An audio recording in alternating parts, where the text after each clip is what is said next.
Sixième étape de sa tournée, la FENASICA, avec à sa tête le président Christian Mermans-Nansom, s'était rendu cette fois-ci à la direction du Théâtre National, situé au sein du ministère de la Culture, de la Jeunesse, des Sports et des Arts pour une séance de travail.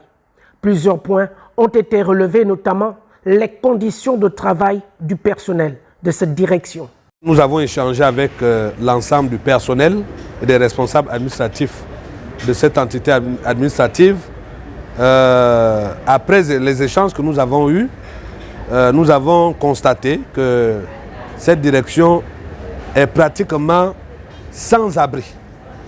Sur une soixantaine d'agents, cette direction ne dispose que d'une pièce aux dimensions d'une chambre normale, d'une chambre classique.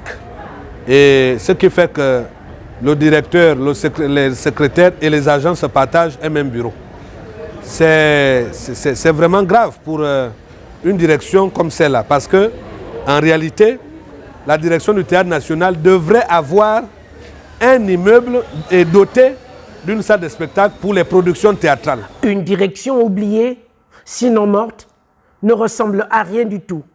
Ici, c'est une soixantaine de personnes qui y travaillent, sans aucun budget, pourtant. Le dernier budget de cette direction était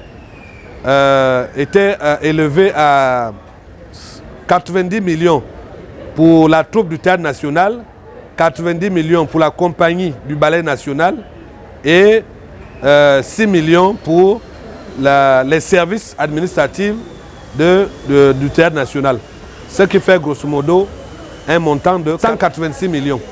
Aujourd'hui, il n'existe aucun budget pour le fonctionnement de ces trois entités importantes que constitue la direction du Théâtre National.